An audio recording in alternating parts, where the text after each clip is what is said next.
Assalamualaikum warahmatullahi wabarakatuh. Perkenalkan semuanya, nama saya Delanisa Putri Widodo, mahasiswi Unsika, Sistem Informasi kelas 3A, dan kali ini saya akan melaksanakan video UTS saya dengan membagikan konten tentang Sistem Informasi Keuangan dan Akuntansi.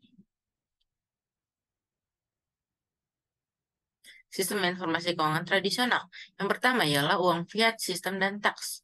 Uang fiat adalah bentuk uang yang diakui oleh pemerintah suatu negara sebagai alat pembayaran yang sah.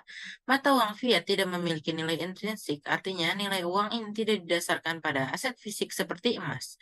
Pemerintah dan bank sentral bertanggung jawab atas pengeluaran, peredaran, dan stabilitas mata uang fiat. Contoh uang fiat termasuk dolar Amerika Serikat, USD, Euro, UR, dan Yen Jepang, JPY. Pajak adalah kontribusi wajib yang dikenakan oleh pemerintah terhadap pendapatan, keuntungan, atau transaksi tertentu. Pajak digunakan untuk mendanai layanan publik, infrastruktur, dan program-program pemerintah. Contoh jenis pajak termasuk pajak penghasilan, pajak penjualan, pajak properti, dan lainnya. Ada juga di sini yang namanya dengan lender dan crowdfunding. Lender adalah pihak atau lembaga yang memberikan pinjaman kepada peminjam dengan harapan menerima pengembalian berupa bunga atau keuntungan finansial lainnya. Lender dapat berupa bank, lembaga keuangan, atau investor individu. Mereka menetapkan suku bunga dan persyaratan pinjaman yang berbeda-beda. Adapun crowdfunding ialah metode pengumpulan dana yang melibatkan partisipasi sejumlah besar individu atau investor kecil untuk mendanai proyek bisnis atau penyebab tertentu. Crowdfunding dapat dilakukan melalui platform online yang memungkinkan pencari dana, biasanya pengusaha atau pencipta proyek untuk mempublikasikan proyek mereka dan meminta kontribusi finansial dari masyarakat umum. Ketiga ialah investing. Atau investasi adalah alokasi dana dalam aset atau proyek dengan tujuan. Tiga, investing. Investasi adalah alokasi dana dalam aset atau proyek dengan tujuan untuk memperoleh pengembalian investasi ROI di masa depan.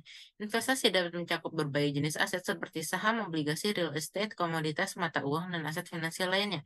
Investor berharap bahwa nilai aset yang diinvestasikan akan tumbuh atau bahwa mereka akan menerima penghasilan pasif dari investasi tersebut. Portofolio adalah kumpulan aset investasi yang dimiliki oleh individu atau entitas. Diversifikasi portofolio atau menyebar aset di berbagai kelas aset dapat membantu mengurangi resiko dari investasi. 4. SWIFT, Society for Worldwide Interbank Financial Telecommunication. SWIFT adalah jaringan komunikasi global yang digunakan oleh bank dan lembaga keuangan di seluruh dunia. SWIFT memfasilitasi pertukaran pesan dan instruksi antar bank, terutama dalam transaksi internasional. Setiap bank yang berpartisipasi dalam jaringan SWIFT memiliki kode unik yang disebut dengan kode SWIFT atau BIC, Bank Identifier Code. Ini membantu mengidentifikasi bank dan cabang yang kemungkinan transfer uang internasional yang aman dan efisien. Berikutnya ialah sistem informasi keuangan modern. 1. DeFi atau Decentralized Finance. DeFi adalah ekosistem keuangan terdesentralisasi yang beroperasi di atas teknologi blockchain. Ini memungkinkan pengguna untuk berpartisipasi dalam berbagai layanan keuangan seperti pinjaman, pertukaran, yield farming, dan staking. Tanpa perantara tradisional seperti bank atau lembaga keuangan, DeFi menggunakan smart contract untuk mengotomatisasi transaksi dan kontrak finansial. 2. Bridging SEFI to DeFi. Bridging adalah proses penghubungan sistem keuangan tradisional, SEFI, Centralized Finance, dan ekosistem DeFi. Ini memungkinkan pengguna untuk memindahkan aset dari mata uang fiat ke aset kripto dan memanfaatkan layanan keuangan DeFi. Bridging dapat melibatkan berbagai protokol dan jembatan yang menghubungkan dua ekosistem. Berikutnya adalah 3 koin token NFT. NFT atau non-fungible token adalah kripto yang unik dan tidak dapat dipertukarkan satu sama lain. Mereka digunakan untuk mewakili kepemilikan atas aset digital yang unik seperti seni digital, koleksi video game, dan barang-barang virtual lainnya. Setiap NFT memiliki karakteristik yang unik, termasuk keunikan, kepemilikan, dan sejarah transaksi. 4 adalah smart contract DAO atau Decentralized Autonomous Organization. Smart contract adalah kode komputer yang menjalankan perjanjian otomatis berdasarkan peraturan yang telah ditentukan. Mereka digunakan dalam DeFi untuk mengotomatisasi berbagai jenis transaksi dan layanan keuangan seperti pinjaman, pertukaran, dan staking. DAO adalah entitas yang terdesentralisasi yang dikelola oleh smart contract dan pemegang token. DAO memungkinkan pengambilan keputusan kolektif saat pengelolaan aset tanpa otoritas sentral.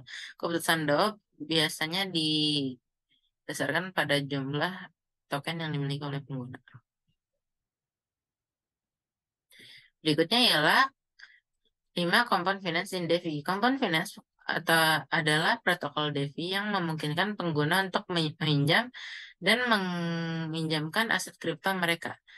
Pengguna dapat menyimpan aset mereka dalam protokol compound dan mendapatkan bunga atas simpanan mereka. Sementara orang lain dapat menyimpan aset tersebut dengan membayar suatu bunga. Berikutnya adalah 6 Staking and Masternodes. Staking adalah tindakan mengunci sejumlah aset kripto dalam jaringan blockchain untuk mendukung operasi jaringan. Dalam pertukaran, pemegang staking menerima hadiah berupa koin atau token kripto sebagai imbalan atas kontribusi mereka dalam validasi transaksi dan menjaga keamanan jaringan.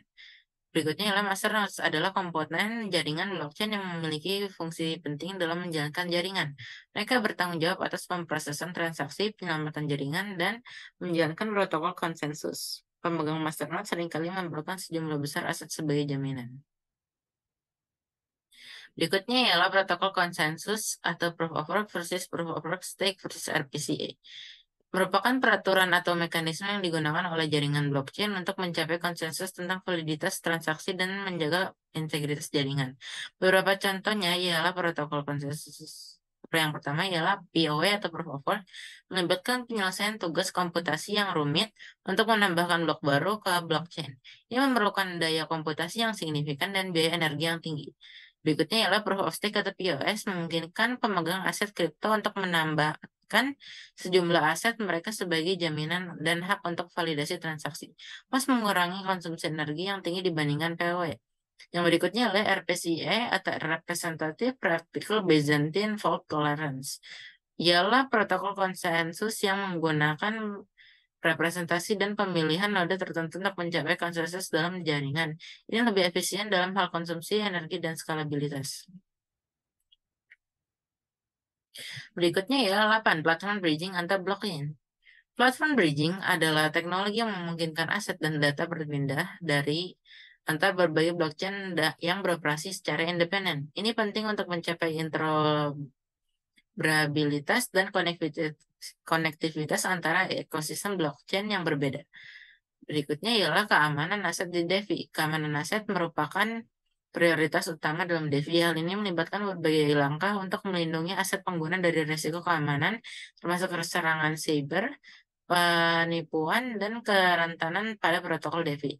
Pengguna DeFi perlu menjaga keamanan dompet kripto mereka menggunakan autentikasi dua faktor dan memahami risiko sebelum berpartisipasi dalam DeFi. Berikutnya ialah 10 sistem informasi keuangan pada jaringan blockchain. Sistem informasi keuangan pada jaringan blockchain ini adalah seluruh infrastruktur dan ekosistem yang mendukung layanan keuangan di atas teknologi blockchain. Ini mencakup dompet kripto, pertukaran protokol DeFi, layanan pinjaman, layanan staking, dan berbagai aplikasi terkait keuangan lainnya. Sistem ini memungkinkan pengguna untuk mengakses, mengelola, dan bertransaksi dengan aset digital di seluruh dunia dengan menggunakan teknologi blockchain. Sistem keuangan modern DeFi menghadirkan inovasi luar biasa dalam dunia keuangan, membuka pintu bagi akses lebih luas ke layanan keuangan yang terdesentralisasi dan transparan. Namun, seperti halnya di sistem tradisional, DeFi juga memiliki resiko yang perlu dipahami dengan baik dan langkah-langkah keamanan yang perlu diambil. Berikut ialah identifikasi forex, sistem perpajakan, dan sistem perbankan di Indonesia. Pertama ialah sistem forex, foreign exchange. Merupakan pertukaran valuta asing adalah pasar global di mana mata uang dari berbagai negara diperdagangkan. Ini adalah pasar keuangan terbesar dan paling liquid di dunia. Forex adalah kesingkatan dari foreign exchange yang berarti pertukaran mata uang asing. Di Indonesia sendiri, forex lebih dikenal dengan nama forex atau valuta asing. Tidak ada bursa sentral fisik karena perdagangan forex berlangsung secara desentralisasi melalui jaringan komunikasi elektronik. Mata uang diperdagangkan dalam pasangan, seperti UR, USD, atau USD, atau JPY. Dan partisipan pasar melibatkan bank-bank komersial, bank sentral, lembaga keuangan, perusahaan multinasional, spekulan mata uang, dan individu. Salah satu fitur utama pasar ini adalah likuiditas yang sangat tinggi, memungkinkan transaksi yang dalam jumlah besar tanpa mempengaruhi harga. Motivasi utama dalam perdagangan forex adalah spekulasi dan lindung nilai. Trader mencoba memprediksi pergerakan harga mata uang untuk mencari keuntungan atau melindungi resiko mata uang. Penggunaan leverage memungkinkan kontrol posisi yang lebih besar, tetapi juga meningkatkan resiko. Trader menggunakan analisis fundamental dan teknis untuk membuat keputusan perdagangan, dan bank sentral memiliki pengaruh besar pada nilai mata uang nasional. Namun, perdagangan forex melibatkan risiko tinggi sehingga manajemen risiko yang cermat sangat diperlukan, termasuk penggunaan stop loss dan take profit sebelum terlibat dalam perdagangan forex. Pendidikan dan pelatihan yang kuat sangat penting, dan mencari broker yang diatur dengan baik dan memiliki reputasi yang baik adalah langkah yang bijak. Pasar forex juga sangat dipengaruhi oleh ekonomi dan politik sehingga peristiwa global harus selalu dimonitor dengan cermat. Lalu, resiko trading forex sebagai sebuah investasi apa? Sebagai salah satu instrumen investasi, selain menawarkan keuntungan, trading forex juga memiliki resiko tersendiri. Sebelum memulai belajar bagaimana mengenai apa itu trading forex, ada baiknya Anda mengetahui profil resiko yang ditawarkan oleh salah satu bentuk investasi ini. Pertama, memiliki resiko yang sangat tinggi. Dibandingkan dengan instrumen investasi lainnya seperti reksadana, saham, dan obligasi, trading forex memiliki resiko yang paling tinggi. Jadi, apa itu trading forex dan mengapa punya resiko tinggi? Resiko tinggi ini terjadi karena ada sistem leverage di dalam aktivitasnya. Leverage merupakan sebuah sistem yang memungkinkan Anda untuk melakukan transaksi trading forex di dalam jumlah besar meskipun Anda memiliki modal yang lebih sedikit. Saat mulai belajar trading forex, biasanya Anda akan diperkenalkan dengan sistem leverage ini. Sebagai gambaran mengenai leverage, Anda akan ada perbandingan 1:100. Perbandingan ini menandakan bahwa dengan modal $1 saja, Anda bisa melakukan aktivitas trading forex senilai $100. Tentu saja sistem ini terlihat cukup menggiurkan, namun perlu Anda ketahui bahwa keuntungan yang Anda dapatkan hanya bisa diraih jika Anda mengatur sistem leverage ini dengan perbandingan yang benar. Jika Anda salah strategi, sebisa Anda dapat rugi hingga $100 lebih. Kemudian pergerakan mata uang yang sulit diprediksi. Mungkin Anda sadar bahwa perbandingan atau pergerakan mata uang ini bisa dibilang sangat fluktuatif. Sebelum mulai mengenal apa itu trading forex, Anda harus memiliki pemahaman mendalam terkait pergerakan mata uang asing tersebut. Banyak faktor yang dapat mempengaruhi pergerakan mata uang asing di pasar forex. Biasanya nilai mata uang asing akan berubah-ubah berdasarkan faktor ekonomi, geopolitik, bahkan bisa juga karena faktor transaksi yang sedang dilakukan. Jika banyaknya transaksi dalam pembelian, tentu akan membuat mata uang uang tersebut memiliki kenaikan. Sebaliknya, jika banyak orang mulai menjual mata uang yang dimiliki, hadir kemungkinan nilainya pun akan ikut turun. Pengertian tentang apa itu trading forex ini berkesinambungan dengan pergerakan mata uang yang dinamis. Ini akan membuat Anda akan bingung jika Anda tidak memiliki pengetahuan yang cukup dan akan menyebabkan kerugian yang cukup besar bagi Anda. Yang selanjutnya, banyak penipuan.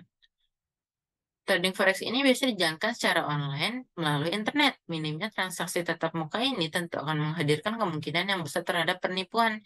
Modus penipuan ini cukup beragam dan akan menghadirkan kerugian yang besar. Salah satunya adalah profil broker penipu. Jika Anda menggunakan jasa broker untuk trading forex, pastikan bahwa forex tersebut memanglah berkualitas dan memiliki referensi yang baik. Kalau tidak, bisa-bisa keuntungan yang Anda raih akan dibawa lari. Hal ini juga yang menyebabkan trading forex memiliki reputasi buruk sebagai salah satu instrumen investasi. Berikutnya ialah perlu aktif secara full time. Demi menghindari kerugian akibat broker penipu saat mulai bertrading forex, Anda pun ikut aktif secara penuh mengawasi pergerakan investasi Anda. Oleh karena itu, Anda akan sangat sulit jika Anda menjadikan trading forex sebagai aktivitas sambilan untuk memiliki penghasilan tambahan. Anda harus menyiapkan waktu dan pikiran yang cukup besar dalam melakukan trading forex. Jika lengah sedikit, mungkin Anda akan mengalami kerugian. Maka dari itu, setelah mengenal apa itu trading forex, sangat dianjurkan Anda untuk berkomitmen secara penuh dengan instrumen investasi satu ini. Berikutnya adalah kelebihan dan kekurangan trading forex. Pertama, kelebihannya. Likuiditas tinggi menyebabkan forex adalah pasar yang likuiditas dengan volume perdagangan harian yang besar. Ini berarti Anda dapat dengan mudah membeli atau menjual mata uang dengan harga pasar saat ini. Buka 24 jam, berarti forex beroperasi 24 jam sehari, 5 hari seminggu karena berbagai pusat keuangan global aktif pada waktu yang berbeda. Ini memberi fleksibilitas waktu yang besar bagi para trader. Berikutnya ialah leverage. Forex memungkinkan penggunaan leverage yang memungkinkan trader mengontrol porsi yang lebih besar daripada modal yang mereka miliki. Ini dapat meningkatkan potensi keuntungan tetapi juga meningkatkan resiko kerugian. Berikutnya ialah diversifikasi portofolio. Trading forex memungkinkan diversifikasi portofolio Anda dengan berinvestasi dalam berbagai pasangan mata uang yang dapat membantu meredakan risiko. Berikutnya ialah pasar tren. Pasar forex sering mengikuti tren tertentu dan dapat memberikan peluang keuntungan jika Anda dapat mengidentifikasinya. Berikutnya ialah kekurangan trading forex. Risiko tinggi, artinya trading forex melibatkan risiko tinggi dan Anda dapat kehilangan lebih dari yang Anda investasikan. Pergerakan harga yang cepat dan volatilitas pasar dapat menyebabkan kerugian besar dalam waktu yang singkat. Berikutnya ialah leverage beresiko. Meskipun leverage dapat memperbesar potensi keuntungan, itu juga berarti potensi kerugian yang lebih besar. Jika tidak digunakan dengan bijak, leverage dapat mengakibatkan kerugian besar. Kompleksitas analisis ialah untuk menjadi trader forex yang sukses, Anda perlu memiliki pemahaman yang kuat tentang analisis teknis dan fundamental. Ini memerlukan waktu dan upaya untuk mempelajarinya. Kekurangan berikutnya ialah emosi dan psikologi. Trading forex dapat sangat emosional dan keputusan yang berdasarkan pada emosi daripada analisis yang rasional dapat berdampak negatif pada hasil trading. Berikutnya ya, biaya transaksinya. Meskipun biaya transaksi trading forex seringkali rendah, terdapat spread selisih antara harga jual dan beli dan biaya komisi yang mungkin perlu Anda pertimbangkan.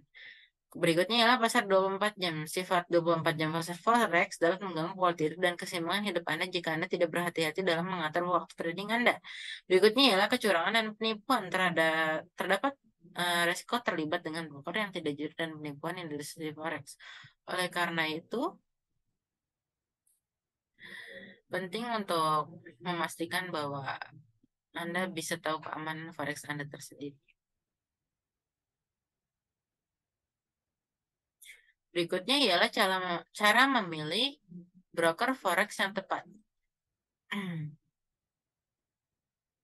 Satu, pilih broker forex yang terdapat dan legal di Indonesia. Contohnya, langkah pertama adalah memilih salah satu broker forex yang memiliki izin resmi dan terdaftar di Badan Pengawas Perdagangan Berjangka Komoditi Bapeti, yang merupakan otoritas pengawas perdagangan berjangka dan derivatif di Indonesia. Pastikan untuk memilih broker yang reputasinya yang baik, periksa izin dan regulasi, identifikasi dan analisis awal juga harus dimulai dengan memeriksa izin dan regulasi yang dikeluarkan oleh Bapeti dan Bank Indonesia BI. Pastikan broker tersebut mematuhi semua persyaratan peraturan yang berlaku.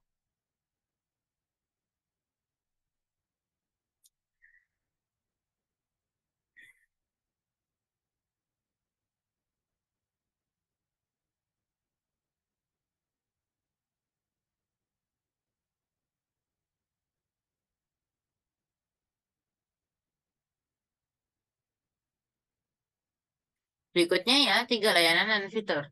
Tinjau berbagai layanan dan fitur yang ditawarkan oleh broker forex tersebut, termasuk jenis mata uang yang dapat diperdagangkan, jenis akun, platform perdagangan, analisis pasar, dan dukungan pelanggan. Ini akan membantu Anda menilai apakah broker tersebut menyediakan alat dan layanan yang sesuai dengan kebutuhan Anda. Berikutnya 4 yaitu biaya dan komisinya. Pelajari biaya dan komisi yang dikenakan oleh broker forex. Ini termasuk spread selisih antara harga jual beli, biaya transaksi, dan biaya lainnya. Pastikan Anda memahami struktur biaya dan bagaimana biaya tersebut dapat mempengaruhi hasil perdagangan Anda.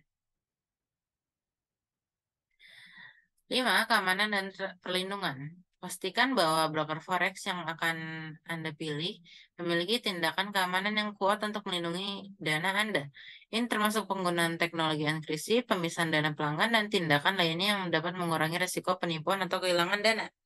6. Pengalaman pengguna. Cari ulasan dan testimoni dari pelanggan yang menggunakan layanan broker forex yang Anda pertimbangkan. Ulasan ini dapat memberikan wawasan tentang pengalaman nyata dari pengguna yang telah bertransaksi dengan broker tersebut. Selanjutnya ialah manajemen risiko. Sebelum terlibat dalam perdagangan forex, identifikasi dan analisis risiko yang mungkin Anda hadapi. Rencanakan strategi manajemen risiko yang baik, termasuk penggunaan stop loss dan take profit, serta ukuran posisi yang tepat. 8. Pendidikan dan pelatihan. Pertimbangkan layanan pendidikan dan pelatihan yang disediakan oleh broker forex. Ini dapat membantu Anda meningkatkan pemahaman Anda tentang perdagangan forex dan meningkatkan keterampilan Anda. Berikutnya adalah 9. Konsultasikan dengan ahli keuangan. Jika perlu, konsultasikan dengan seorang ahli keuangan atau penasehat investasi yang memiliki pengalaman dalam forex untuk mendapatkan nasihat yang lebih mendalam sebelum memulai perdagangan. Berikutnya ialah broker forex resmi Bapeti di Indonesia. Di Indonesia sendiri terdapat banyak broker saham yang sudah terdaftar dalam Badan Pengawas Perdagangan Perjangka Komoditi atau Bapeti. Beberapa di antaranya juga merupakan broker forex resmi Bapeti yang bertujuan untuk membantu klien mereka di dunia pasar saham. Broker forex terbaik resmi Bapeti ialah 1. PT Global Capital Investama Berjangka DH PT Mega Tama Berjangka. Kedua, PT Asia Trade Point Futures. 3. PT Monex Investindo Futures atau MIFX. 4. PT MRG Mega Berjangka DH PT Aska Futures.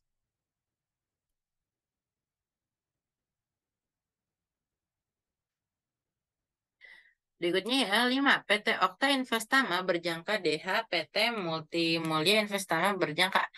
6. PT Asia Pro Berjangka DH PT Cerdas Indonesia DH PT Overseas Commercial Futures. 7. PT Best Profit Futures. 8. PT Trijaya Pratama Futures. 9. PT Valburi Asia Futures. 10. PT Saga FX Center Berjangka DH PT Trust Arta Futures. Berikutnya ialah kesimpulan dari materi forex. Dalam kesimpulan ini, forex atau pertukaran valuta asing adalah pasar global di mana mata uang dari berbagai negara diperdagangkan. Pasar ini memiliki sejumlah kelebihan seperti likuiditas tinggi, akses 24 jam, dan peluang diversifikasi portofolio. Namun ada juga kekurangannya, yaitu termasuk risiko tinggi, kompleksitas analisis, dan penggunaan leverage yang berisiko. Trading forex memerlukan pemahaman yang mendalam, manajemen risiko yang bijak, dan kemampuan untuk mengendalikan emosi.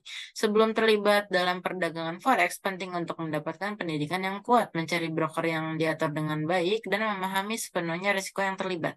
Bagi yang siap dan disiplin, forex dapat menjadi sumber potensial untuk keuntungan finansial. Materi berikutnya ialah sistem perpajakan di Indonesia. Apa itu sistem pajak? Sistem perpajakan di Indonesia adalah kerangka hukum dan peraturan yang mengatur pengumpulan pajak di negara ini. Ini adalah bagian penting dari pendapatan pemerintah Indonesia dan digunakan untuk mendanai berbagai program dan proyek pemerintah. Mengutip dari laman resmi DJP, pajak adalah kontribusi wajib kepada negara yang terutang oleh orang pribadi atau badan yang tersifat memaksa dengan berdasarkan undang-undang dengan tidak mendapatkan imbalan secara langsung dan digunakan untuk keperluan negara bagi sebesar-besarnya kemakmuran rakyat. Sedangkan menurut ahli Charles E. McClure mengutip dari Wikipedia, pajak adalah kewajiban finansial atau retribusi yang dikenakan terhadap wajib pajak atau orang pribadi atau badan oleh negara atau institusi yang fungsinya dengan secara setara dengan negara digunakan untuk membiayai berbagai macam pengeluaran publik. Jadi, jika dapat disimpulkan, pajak merupakan kontribusi wajib pajak orang pribadi dan badan yang bersifat wajib dan memaksa berdasarkan undang-undang untuk digunakan kembali oleh pemerintah dalam hal pengeluaran publik. Berikutnya ialah fungsi pajak. Kita bisa lihat di sini pajak memiliki peranan penting dalam kehidupan bernegara, khususnya dalam pelaksanaan pembangunan nasional. Sebab pajak merupakan sumber pendapatan negara untuk membiayai semua pengeluaran, termasuk pengeluaran pembangunan. Ada 4 fungsi dari pajak, yaitu fungsi anggaran, budgeter, fungsi mengatur reguleran, fungsi stabilitas, dan fungsi redistribusi pendapatan. Yang pertama ialah fungsi anggaran atau budgeter. Pajak berfungsi untuk membiayai pengeluaran-pengeluaran negara yang bersifat rutin dan berkaitan dengan pembangunan nasional. Sebagai contoh, pajak yang diterima oleh negara digunakan untuk pembiayaan rutin seperti belanja pegawai, pemeliharaan, pembangunan, dan sebagainya. Kedua adalah fungsi mengatur regular N. Melalui kebijaksanaan pajak, pemerintah dapat mengatur pertumbuhan ekonomi negara. Tidak hanya itu, pajak juga dapat digunakan sebagai alat mencapai tujuan. Salah satunya dalam rangka meningkatkan penanaman modal dari dalam dan luar negeri, pemerintah memberikan fasilitas am, fasilitas ke negaranya. Berikutnya ialah fungsi stabilitas. Pajak membantu pemerintah untuk dapat menjalankan kebijakan yang berhubungan dengan stabilitas harga sehingga dapat membantu mengendalikan inflasi. 4. Fungsi redistribusi pendapatan. Penerimaan pajak akan digunakan kembali untuk membiayai semua kepentingan umum sehingga dapat membuka kesempatan kerja yang kemudian dapat meningkatkan pendapatan masyarakat. Berikutnya ialah sistem perpajakan di Indonesia. Terdapat 3 jenis sistem pemungutan perpajakan di Indonesia yang diterapkan, yaitu self-assessment system, official assessment system, dan withholding assessment system. Berikutnya ialah informasi umum lainnya mengenai perpajakan Indonesia. 1. Jenis pajak. Yaitu ada pajak penghasilan atau PPh. Pajak ini dikenakan pada penghasilan individu dan badan usaha. Tarif PPh orang pribadi berkisar dari 5% hingga 30%. Sementara tarif PPh badan 25% dari laba kena pajak. Berikutnya ialah pajak tambahan nilai atau PPN. Pajak ini dikenakan pada penjualan barang dan jasa.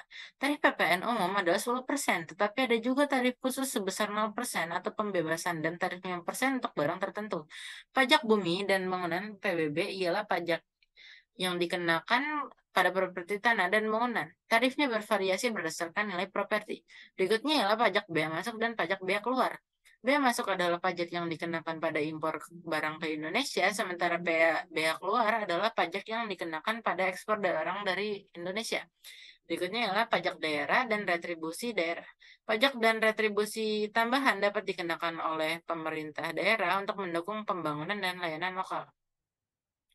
Berikutnya ialah 2 badan pengawas pajak. Direktorat Jenderal Pajak atau DJP adalah lembaga pemerintah yang bertanggung jawab atas pengumpulan dan penegakan pajak di Indonesia. DJP bertugas memastikan bahwa wajib pajak melaksanakan kewajiban perpajakan mereka.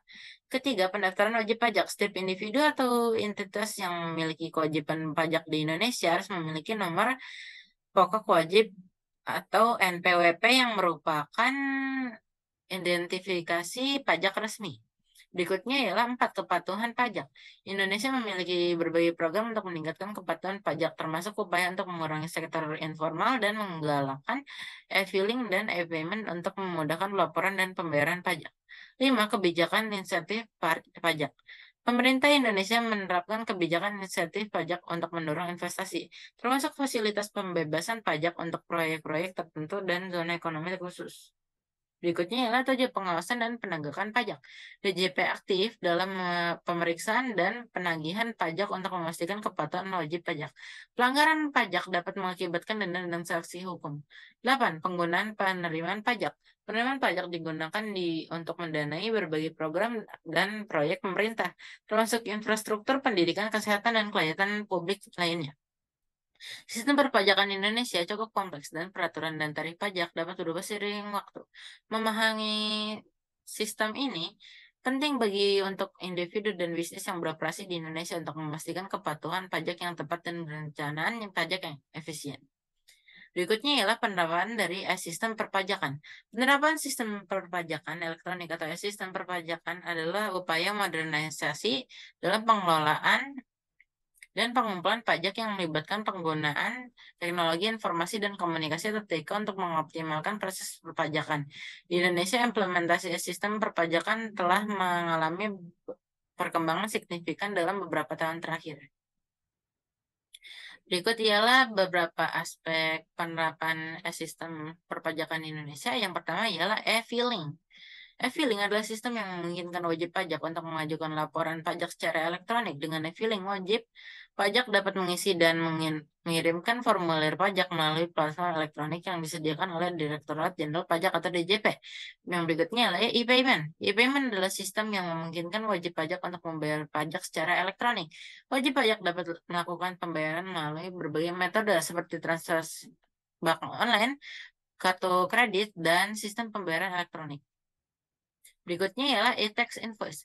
Penerapan faktur pajak elektronik atau e-tax invoice telah menjadi kewajiban bagi beberapa jenis usaha di Indonesia.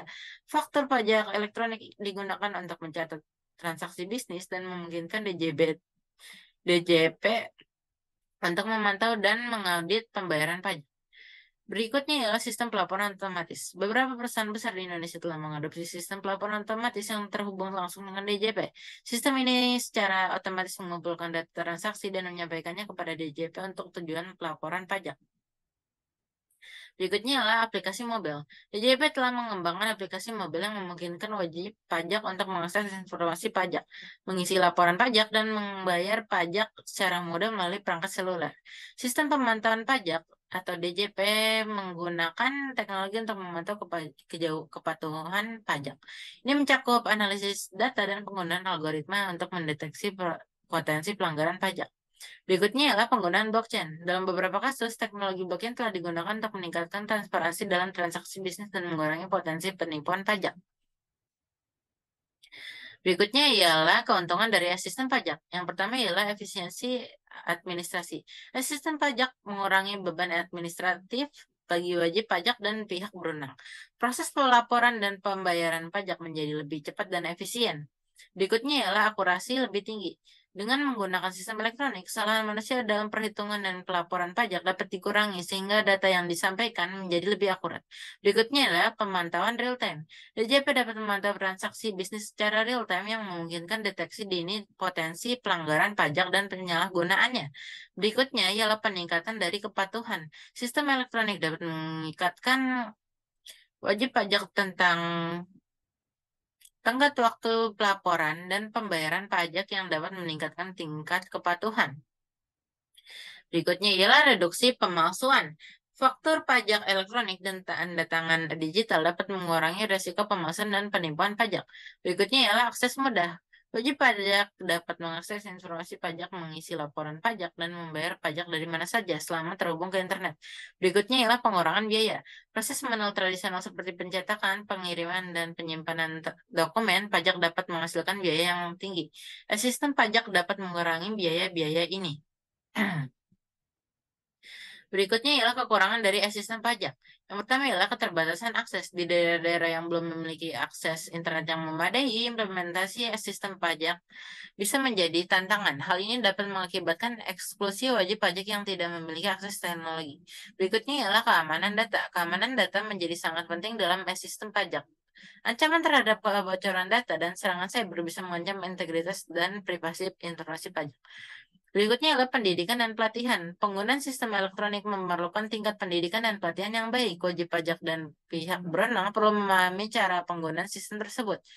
Berikut ialah biaya implementasi. Implementasi sistem elektronik membutuhkan investasi awal dalam infrastruktur teknologi dan pelatihan. Biaya ini menjadi beban bagi pemerintah dan wajib pajak.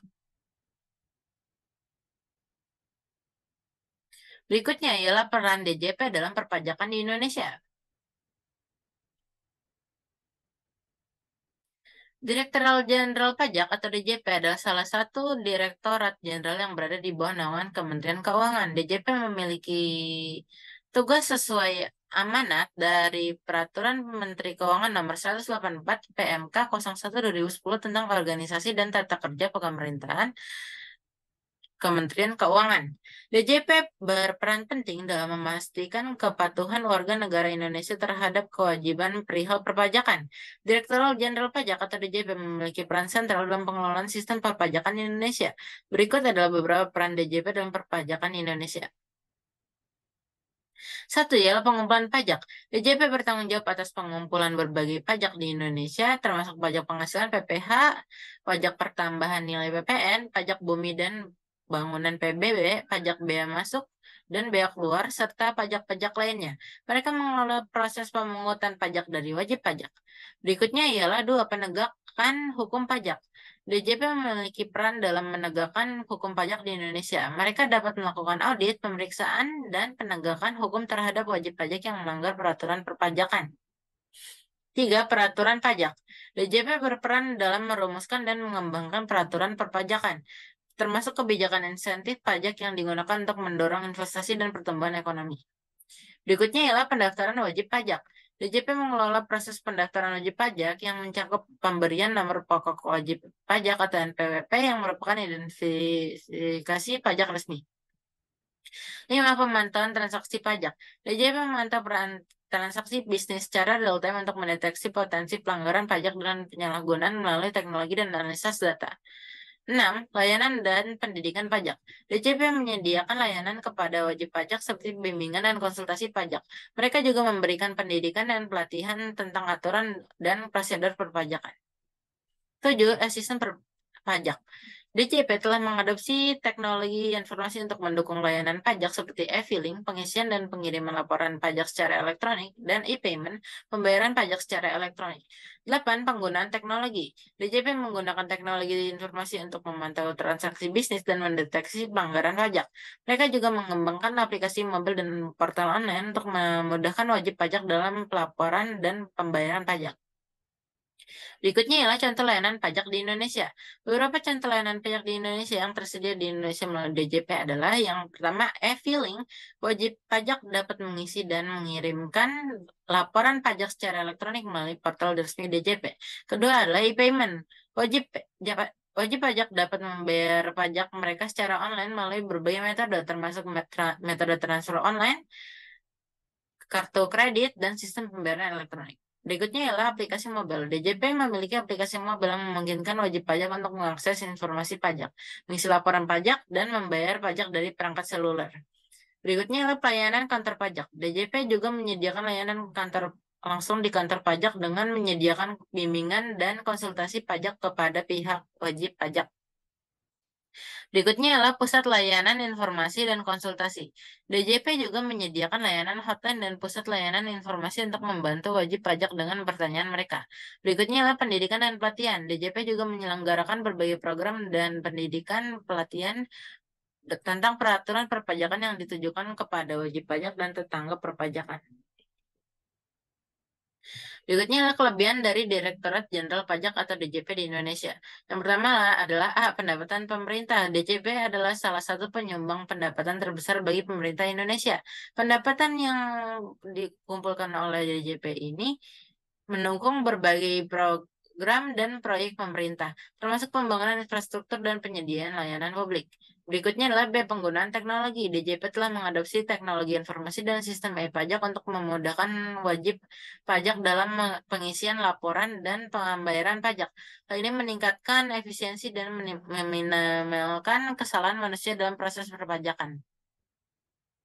C. Pengawasan dan penegakan hukum. DJP memiliki kekuatan untuk melakukan audit dan pemeriksaan pajak terhadap wajib pajak yang melanggar peraturan perpajakan. Ini dapat mendorong kepatuhan pajak yang lebih baik.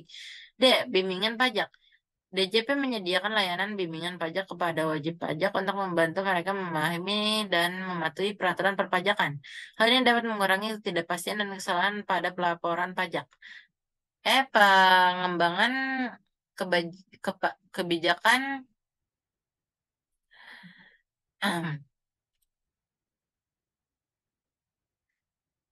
pengembangan kewajiban.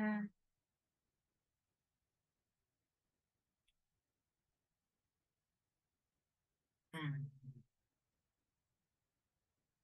Hmm. Pengembangan kebijakan pajak. DJP terlibat dalam merumuskan kebijakan perpajakan yang dapat mendorong investasi dan pertumbuhan ekonomi di Indonesia. Berikutnya ialah kekurangan Direktorat Jenderal Pajak atau DJP di Indonesia. Pertama ialah kasus korupsi. Seperti banyak lembaga pemerintah di seluruh dunia, DJP juga telah menghadapi kasus korupsi di masa lalunya. Hal ini dapat merusak citra dan integritas lembaganya. B. Kompleksitas peraturan pajak. Peraturan perpajakan Indonesia seringkali dianggap kompleks dan sulit dipahami oleh wajib pajak. Hal ini dapat menyulitkan pelaporan dan pembayaran pajak yang benar. C. Ketidaksetaraan pajak. Beberapa kritikus berpendapat bahwa sistem perpajakan Indonesia belum cukup adil dan menguntungkan golongan yang lebih kaya.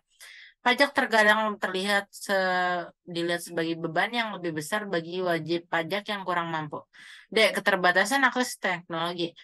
Meskipun DJP telah mengadopsi teknologi e-pajak, masih ada daerah-daerah di Indonesia yang memiliki akses internet yang terbatas.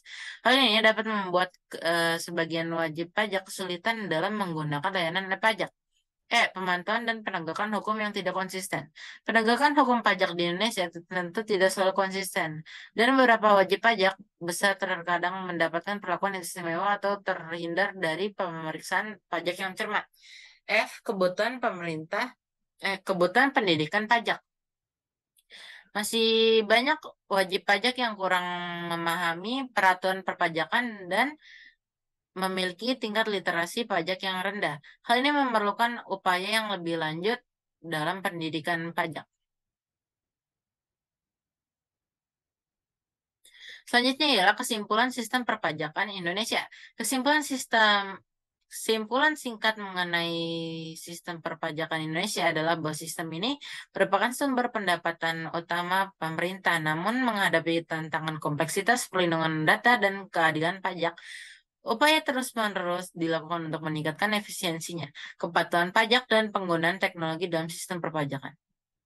Berikut ialah materi ketiga, yaitu sistem perbankan di Indonesia. Sistem perbankan adalah sekumpulan atau jaringan lembaga yang menyediakan jasa keuangan. Lembaga-lembaga ini bertanggung jawab untuk mengoperasikan sistem pembayaran, memberikan pinjaman, mengambil simpanan, dan membantu investasi. Sistem perbankan Indonesia adalah sebuah tata cara, aturan-aturan, dan pola bagaimana sebuah sektor perbankan, bank-bank yang ada, menjalankan usahanya sesuai dengan ketentuan atau sistem yang dibuat oleh pemerintah. Sistem perbankan di Indonesia terbangun dengan konsep yang berlandaskan pada sistem perekonomian yang ada. Indonesia menetapkan sistem perekonomiannya sebagai sistem ekonomi yang demokratis sesuai dengan landasan negara, yaitu Pancasila. Hal ini diatur dalam Undang-Undang Asas Perbankan Indonesia pada pasal 2 Undang-Undang Nomor 7 Tahun 1992 yang berbunyi perbankan Indonesia dalam menjalankan usahanya berdasarkan demokrasi ekonomi dengan prinsip kehati-hatiannya. Hmm. Sistem perbankan memiliki berbagai fungsi dan peran penting dalam perekonomiannya dalam suatu negara. Di Indonesia, seperti di negara lain, sistem perbankan berperan dalam menjaga stabilitas ekonomi dan menyediakan layanan keuangan kepada masyarakat dan bisnis. Berikut adalah fungsi dan penerapan dalam lengkap sistem perbankan. Pertama ialah intermediasi keuangan. Bank bertindak sebagai perantara antara pihak yang memiliki kelebihan dana, yaitu nasabah penyimpan, dan pihak yang membutuhkan dana, yaitu nasabah peminjam. Bank mengumpulkan dana dari nasabah dan menyediakannya dalam bentuk kredit kepada individu dan perusahaan.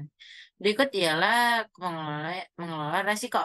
Bank membantu mengelola resiko keuangan dengan menyediakan produk dan layanan yang memungkinkan diversifikasi resiko. Contohnya ialah bank menawarkan asuransi, produk investasi, dan lindung nilai atau hedging. Berikutnya ialah penyediaan layanan keuangan. Sistem perbankan menyediakan berbagai layanan keuangan termasuk simpanan kredit, transfer uang, pembayaran tagihan, investasi, dan lain-lainnya. Ini membantu masyarakat dan bisnis untuk mengelola keuangan mereka. Berikutnya adalah penciptaan uang. Melalui proses penciptaan uang berdasarkan pinjaman, bank berperan dalam meningkatkan jumlah uang yang beredar dalam ekonomi. Bank menciptakan uang baru ketika mereka memberikan pinjaman kepada seorang nasabah. Berikut adalah peran sistem perbankan. Pembiayaan pembangunan ya ialah peran pertamanya, yaitu bank memainkan peran kunci dalam pembiayaan proyek-proyek pembangunan, baik infrastruktur maupun sektor swasta. Ini mendukung pertumbuhan ekonomi dan penciptaan lapangan kerja. Berikutnya ialah stabilitas sistem keuangan. Bank sentral dalam hal ini Bank Indonesia berperan dalam menjaga stabilitas sistem keuangan dengan mengatur dan mengawasi bank serta mengendalikan kebijakan moneter. Inklusi keuangan sistem perbankan berusaha untuk meningkatkan inklusi keuangan dengan memastikan bahwa lebih banyak orang dan bisnis memiliki akses ke layanan keuangan yang diperlukan.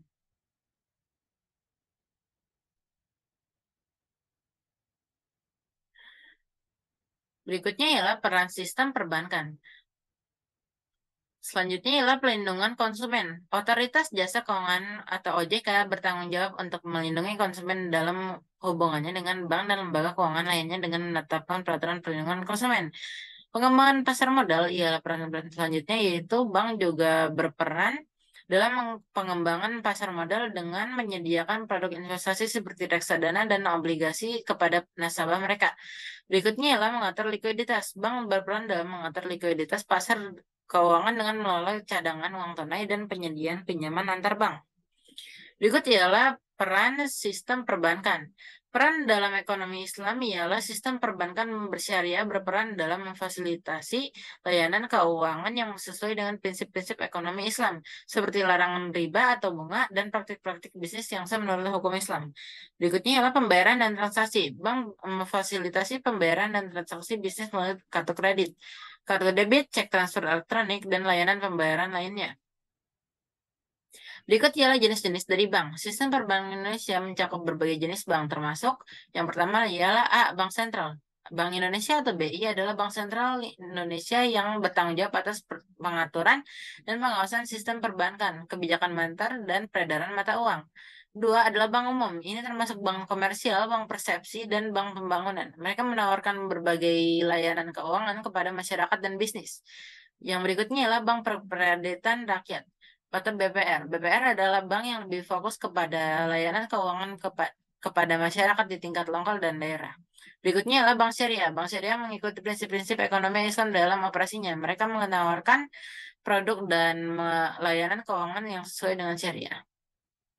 Berikutnya adalah peraturan perbankan. Peraturan perbankan di Indonesia diatur oleh Bank Indonesia dan Otoritas Jasa Keuangan atau OJK. OJK mengawasi dan mengatur seluruh sektor jasa keuangan, termasuk perbankan, untuk memastikan stabilitas sistem keuangan. Berikutnya ialah layanan dan produk perbankan. Sistem perbankan Indonesia menyediakan berbagai layanan dan produk, termasuk yaitu yang pertama ialah simpanan. Bank menerima simpanan dari nasabah dalam bentuk tabungan dan deposito. Kedua, kredit. Bank memberikan kredit kepada individu dan perusahaan untuk berbagai keperluan, seperti pinjaman rumah, kredit kendaraan, dan pembiayaan bisnis. Ketiga adalah investasi. Bank menawarkan produk investasi seperti reksadana, obligasi, dan produk berbasis pasar modal. Berikutnya ialah pembayaran. Bank memfasilitasi transaksi pembayaran baik melalui kartu kredit, kartu debit, atau layanan pembayaran elektronik. Berikutnya ialah perbankan digital. Perbankan digital semakin berkembang di Indonesia dengan menyediakan layanan perbankan melalui aplikasi mobil dan internet banking. Berikut ialah inklusi keuangan. Indonesia berkomitmen untuk meningkatkan inklusi keuangan dengan memastikan bahwa lebih banyak orang dan bisnis memiliki akses ke layanan keuangan. Ini termasuk upaya untuk mempromosikan layanan perbankan bagi warga yang berada di daerah terpencil dan sektor-sektor yang kurang berkembang. Berikut ialah keamanan dan perlindungan konsumen. OJK juga bertanggung jawab untuk melindungi konsumen dan menjaga keamanan sistem keuangan. Mereka menetapkan peraturan untuk melindungi hak dan kepentingan nasabah perbankan. Berikutnya adalah kerjasama internasional. Indonesia aktif dalam kerjasama perbankan internasional dan menjadi anggota berbagai organisasi keuangan internasional seperti Bank Dunia dan Dana Moneter Internasional IMF. Berikut ialah tantangan dari perbankan ini.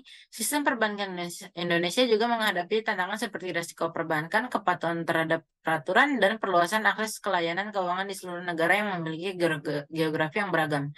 Dalam kesimpulannya, sistem perbankan Indonesia adalah elemen penting dalam ekonomi negara ini, yang menyediakan layanan keuangan kepada masyarakat dan bisnis serta berperan dalam pembangunan ekonomi nasional. Lebih lanjut, lembaga pengawas seperti Bank Indonesia dan OJK terus berupaya memastikan stabilitas dan keamanan sistem perbankan Indonesia. Berikut ialah kelebihan dari sistem perbankan Indonesia. Yang pertama ialah kestabilan ekonomi. Satu, sistem perbankan Indonesia telah berperan penting dalam menjaga stabilitas ekonomi negara. Bank Sentral Indonesia atau Bank Indonesia memiliki peran kunci dalam menjalankan kebijakan moneter untuk mengendalikan inflasi dan menjaga stabilitas mata uang. Berikutnya adalah diversifikasi layanan. Sistem perbankan Indonesia telah mengembangkan berbagai layanan keuangan untuk memenuhi kebutuhan masyarakat dan bisnis, termasuk layanan perbankan digital yang berkembang pesat. Berikut ialah inklusi keuangan. Upaya yang terus-menerus dilakukan untuk meningkatkan inklusi keuangan telah membantu lebih banyak warga Indonesia, terutama yang berada di daerah terpencil, untuk mengakses layanan perbankan.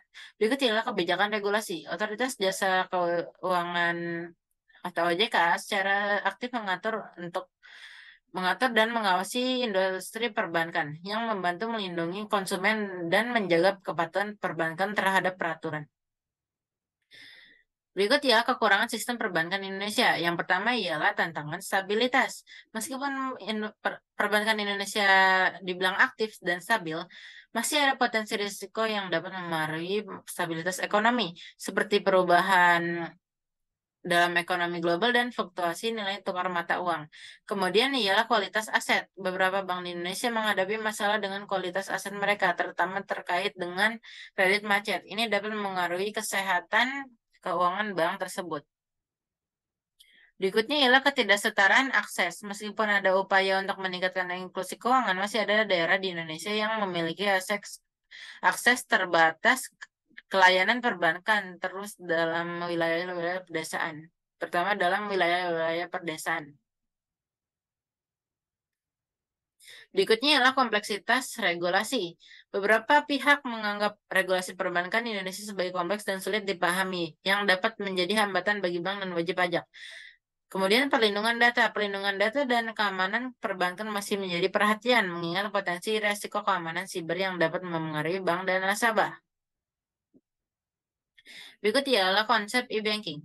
E-banking atau perbankan elektronik adalah bagian penting dari perkembangan sistem perbankan modern.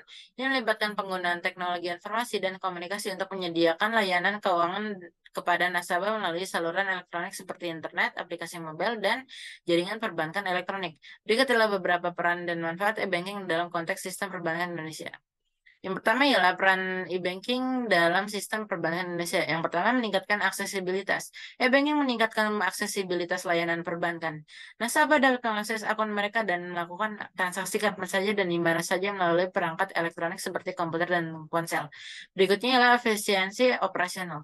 Bank dapat mengelola operasi mereka dengan lebih efisien melalui e-banking.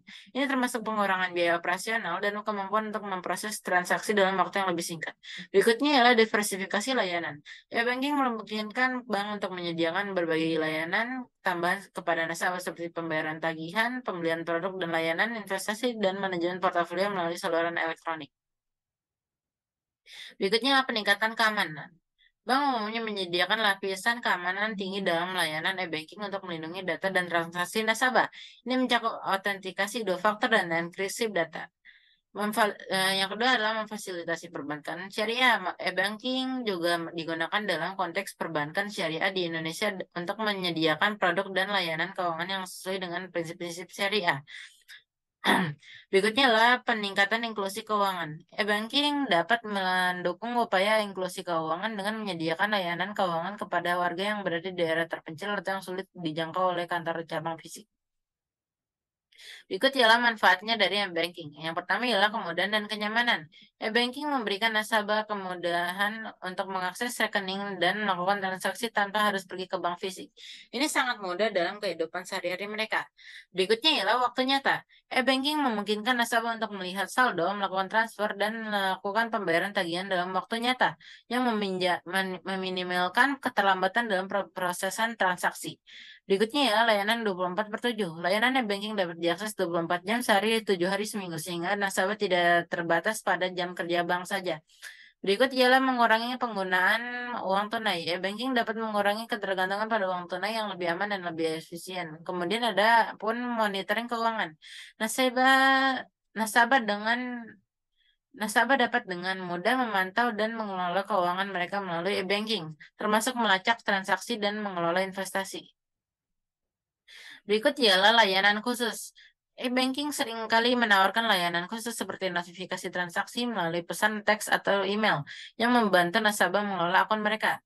Kemudian ada pun manajemen risiko. E-banking dapat membantu manajemen nasabah memantau aktivitas keuangan mereka dengan lebih baik, yang dapat membantu dalam manajemen risiko dan kepatuhan. Berikutnya ialah lingkungan yang ramah. Penggunaan e-banking juga dapat mendapatkan mengurangi konsumsi kertas dan penggunaan bahan yang merusak lingkungan, seperti kertas bukti transaksi. Kemudian ada pun kesimpulan dari materi sistem perbankan kali ini, yaitu perbankan adalah sistem komponen penting dalam perekonomian suatu negara. Sistem perbankan berperan sebagai perantara keuangan yang menghubungkan pihak yang memiliki kelebihan dana dan pihak yang membutuhkan dana. Bank-bank menyediakan berbagai produk dan layanan keuangan, memfasilitasi transaksi, mengelola risiko, dan mendukung pertumbuhan ekonomi. Sistem perbankan juga menghadirkan berbagai tantangan seperti risiko keuangan, kompleksitas regulasi, dan perlindungan data. Namun, dengan penggunaan teknologi yang terus berkembang, sistem perbankan dapat menghadirkan manfaat signifikan dalam hal aksesibilitas, efisiensi, dan inklusi keuangan. Penting untuk menjaga keamanan dan kepatuhan dalam sistem perbankan serta memahami peran serta yang dimainkan oleh bank sentral dan lembaga pengawas keuangan dalam menjaga stabilitas dan integritas sistem ini.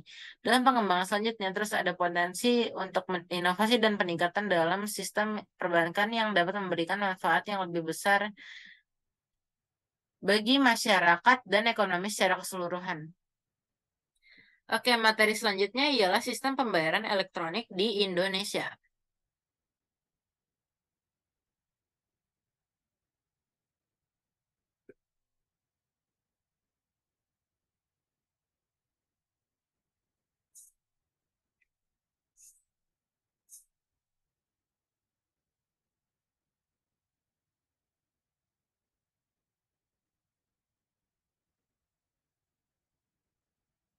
Pertama, mulai dari pengertiannya.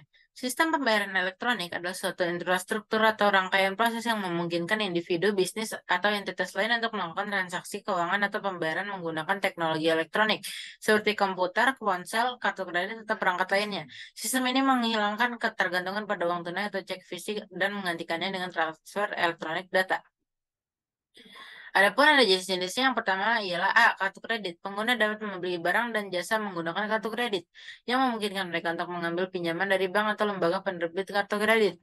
Mereka harus membayar kembali jumlah uang yang dibelanjakan, biasanya dengan bunga dalam jangka waktu tertentu. B. Debit card. Debit card menghubungkan pembelian langsung dengan rekening bank pengguna. Ketika kartu digunakan dan ditarik langsung dari rekening bank tanpa perlu pembayar bunga, karena pengguna hanya menggunakan dana yang mereka miliki. C. E-money atau uang elektronik. E-money adalah uang digital yang tersimpan dalam kartu atau aplikasi. Pengguna dapat mengisi saldo dan menggunakannya untuk berbagai pembayaran, termasuk di toko fisik, transportasi umum, dan toko online. Contoh e-money termasuk GoPay dan OVO.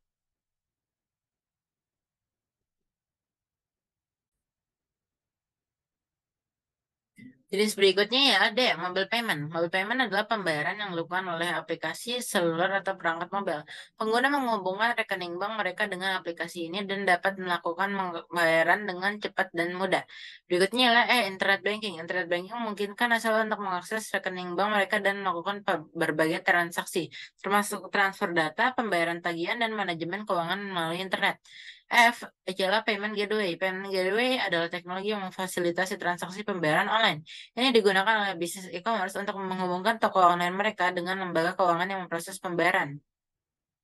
Yang berikutnya adalah G, cryptocurrency. Cryptocurrency seperti Bitcoin adalah bentuk mata uang digital yang dapat digunakan untuk berbagai transaksi. Mereka beroperasi berdasarkan teknologi blockchain dan berfungsi di luar sistem perbankan konvensional. H, ialah bank transfer. Ini adalah metode transfer bank antara dana antar rekening bank. Pengguna dapat mentransfer dana dari rekening mereka ke rekening lain melalui internet atau mesin ATM. I. Prepaid cards. Kartu prabayar adalah kartu yang dengan jumlah tertentu yang telah diisi sebelumnya. Pengguna dapat menggunakan kartu ini untuk berbelanja hingga jumlah tertentu yang telah diisi ke kartu tersebut. J. Contactless payment. Ini adalah pembayaran yang tidak memerlukan kontak fisik antara kartu atau perangkat pembayaran dengan pembaca. Pengguna hanya perlu mendekatkan kartu atau ponsel mereka ke pembaca untuk melakukan pembayaran. K. E-wallet. E-wallet adalah aplikasi atau platform yang digunakan untuk menyimpan uang dan menggunakannya untuk berbagai pembayaran. Pengguna dapat mengisi saldo e-wallet mereka dan menggunakannya sesuai kebutuhan mereka sendiri. Berikut adalah keuntungan dari sistem pembayaran elektronik. Yang pertama ialah A. Kemudahan dan kecepatan. Transaksi pembayaran elektronik seringkali lebih cepat daripada pembayaran dengan uang tunai atau cek. Pengguna dapat melakukan pembayaran dalam hitungan detik, terutama dalam kasus pembayaran online. Berikutnya ialah efisiensi. Sistem pembayaran elektronik memungkinkan otomatisasi proses pembayaran yang dapat mengurangi kesalahan manusia dan waktu yang diperlukan untuk mengelola transaksi keuangan. Berikutnya ialah jejaring global. Yang sistem pembayaran elektronik mendukung transaksi internasional, memudahkan perdagangan global dan transfer uang yang lintas batas. Berikutnya adalah pelacakan transaksi. Penggunaan dapat dengan mudah melacak semua transaksi mereka melalui platform elektronik, memberikan visibilitas yang lebih besar atas aktivitas keuangan mereka. Berikutnya ia keamanan. Meskipun ada resiko keamanan, banyak sistem pembayaran elektronik dilengkapi dengan teknologi keamanan yang kuat, seperti enkripsi data, kuantifikasi data, dua faktor, dan perlindungan terhadap penipuan. Berikutnya ialah inklusi keuangan. Sistem pembayaran elektronik dapat membantu mengatasi masalah akses ke lembaga keuangan tradisional, membantu mereka yang tidak memiliki transaksi untuk dalam rekening bank untuk mengakses layanan keuangan. Berikutnya ialah resiko keamanan, kekurangan sistem pembayaran elektronik. Resiko keamanan ini, sistem pembayaran elektronik dapat rentan terhadap ancaman keamanan seperti peretasan, pencurian identitas, dan penipuan. Pengguna harus berhati-hati dalam menjaga informasi pribadi dan keuangan mereka. Berikutnya adalah ketergantungan pada teknologi. Kegagalan sistem atau kegangguan jaringan dapat menghentikan kemampuan untuk melakukan transaksi. Pengguna bisa kesulitan jika mereka tidak memiliki akses internet atau perangkat elektronik yang diperlukan. Berikutnya ialah biaya tambahan. Beberapa penyedia layanan pembayaran elektronik mungkin menggunakan biaya tambahan seperti biaya transaksi atau biaya pemrosesan yang bisa membuat pengguna merasa mahal. Berikutnya ialah kekurangnya privasi. Penggunaan sistem pembayaran elektronik ini seringkali meningkatkan tingkat visibilitas atas aktivitas kekurangan individu yang bisa mengganggu privasi. Berikutnya ialah ketergantungan pada pihak ketiga. Banyak sistem pembayaran elektronik melibatkan pihak ketiga seperti bank atau penyedia layanan yang memiliki kendali atas transaksi. Ini bisa membuat pengguna kurang memiliki kontrol atas dana mereka sendiri. Berikutnya ialah kurangnya akses. Di beberapa wilayah atau komunitas, akses terhadap infrastruktur teknologi dan akses ke sistem pembayaran elektronik mungkin terbatas. Berikutnya ialah kesalahan transaksi. Kesalahan dalam melakukan transaksi elektronik bisa terjadi dan memperbaikinya bisa memakan waktu dan merepotkan. Berikut ialah manfaat dan penggunaannya. Satu, e-commerce atau perdagangan elektronik. Manfaatnya ialah mendorong pertumbuhan e-commerce dengan memungkinkan pembayaran yang cepat dan mudah, memudahkan transaksi antara penjual dan pembeli online, dan penggunaannya melalui pembayaran online melalui kartu kredit, debit card, e-money, dan payment gateway. Dua, keuangan dan perbankan. Manfaatnya ya mempermudah transfer dana, pembayaran tagihan, manajemen rekening, dan pengelolaan investasi. Penggunaannya melalui internet banking, mobile banking, e-wallet, transfer antar bank, dan pembayaran otomatis. Berikutnya ialah di bagian pariwisata dan transportasi. Manfaatnya ialah meningkatkan kenyamanan dan efisiensi dalam pembayaran tiket pesawat, kereta api, hotel, taksi, dan transportasi umum. Penggunaannya ialah pembayaran tiket online, booking hotel, penggunaan e-money untuk transportasi. Yang berikutnya adalah 4, restoran dan makanan. Manfaatnya ialah memungkinkan pelanggan untuk membayar pesanan makanan dengan cepat dan mengurangi kebutuhan uang tunai. Penggunaannya ialah pembayaran kartu kredit, debit card, QR code payment, dan aplikasi pembayaran. Berikutnya adalah dalam bidang pendidikan. Manfaatnya ialah membantu pembayar sekolah, kuliah, dan kursus secara online, memudahkan pembayaran biaya pendaftaran dan uang kuliah. Penggunaannya melalui pembayaran online, melalui kartu kredit, e-money, atau transfer bank. Berikutnya di bidang kesehatan. Manfaatnya ialah memfasilitasi pembayaran konsultasi dokter, biaya rumah sakit, dan resep obat. Dapat digunakan untuk asuransi kesehatan juga. Penggunanya ialah pembayaran melalui aplikasi kesehatan, kartu asuransi, dan e-money.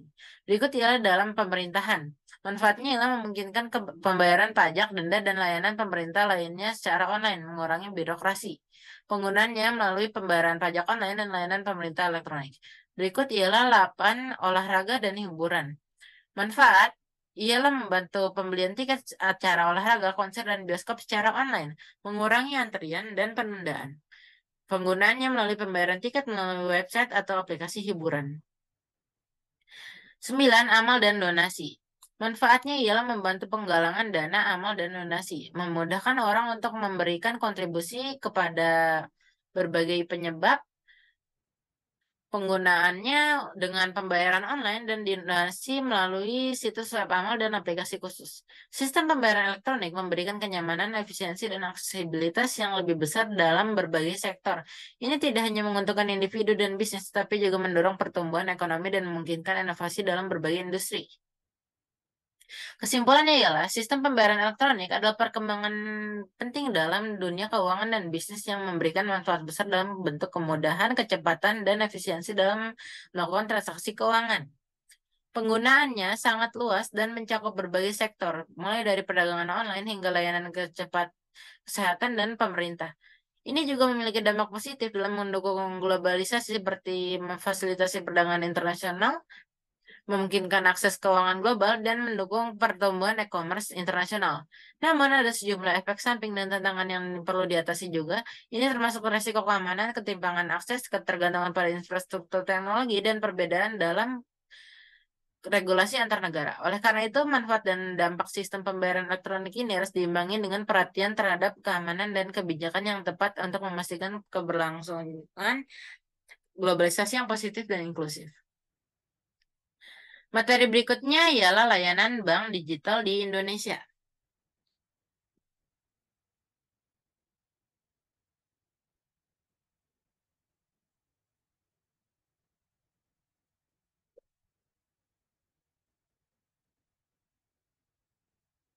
Pertama, pengertian bank digital. Apa sih bank digital itu? Bank digital adalah lembaga keuangan yang beroperasi sepenuhnya atau sebagian besar melalui platform digital dan internet, tanpa memiliki jaringan fisik cabang seperti bank tradisional. Mereka menyediakan layanan perbankan, investasi, dan keuangan yang memungkinkan nasabah untuk mengelola keuangan mereka secara online, termasuk pembukaan rekening, transfer dana, pemberian kredit, dan layanan lainnya melalui aplikasi seluler dan situs web mereka. Bank digital bertujuan untuk memberikan pengalaman perbankan yang lebih efisien dan mudah melalui teknologi digital. Berikut ialah jenis-jenis bank digital. Yang pertama adalah A. Bank digital murni. Ini adalah bank digital yang sepenuhnya beroperasi secara online tanpa memiliki cabang fisik. Mereka menyediakan semua layanan perbankan melalui platform digital mereka. Contohnya ialah jenis by BTPN di Indonesia. Kedua adalah B, bank digital terkait. Beberapa bank tradisional memiliki divisi atau anak perusahaan yang berfokus pada layanan perbankan digital. Mereka mungkin tetap memiliki cabang fisik, tetapi menawarkan layanan online juga yang kuat. Contohnya adalah Digibank by DBS. Berikutnya adalah bank digital syariah. Bank digital ini beroperasi sesuai dengan prinsip dalam bisnis dan layanan mereka. Mereka menawarkan produk dan layanan yang sesuai dengan hukum Islam. Contohnya adalah Insa di Jerman. Berikut adalah kelebihan dari bank digital. Yang pertama adalah A. Kenyamanan. Nasabah dapat mengakses rekening mereka dan melakukan transaksi kapan saja dan di mana saja melalui aplikasi seluler atau situs web, tanpa harus mengunjungi cabang fisiknya. Kedua ialah biaya yang lebih rendah. Bank digital seringkali memiliki biaya operasional yang lebih rendah daripada bank tradisional, sehingga mereka dapat menawarkan produk dan layanan dengan biaya yang lebih rendah atau tanpa biaya tertentu kepada nasabah mereka.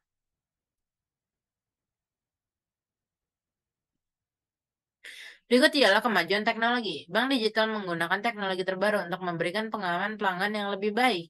Mereka seringkali memanfaatkan inovasi seperti analisis data, kecerdasan buatan, dan blockchain untuk meningkatkan layanan mereka. Berikut ialah aksesibilitas.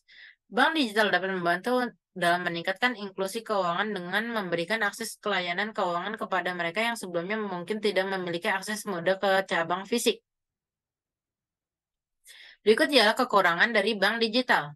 Yang pertama ialah keterbatasan dalam penanganan kas. Bank digital berfokus dalam transaksi non-tunai, sehingga nasabah yang masih menggunakan uang tunai mungkin menghadapi kesalahan atau kendala dalam mengenangani uang fisik. Berikutnya ialah kurangnya aspek pribadi.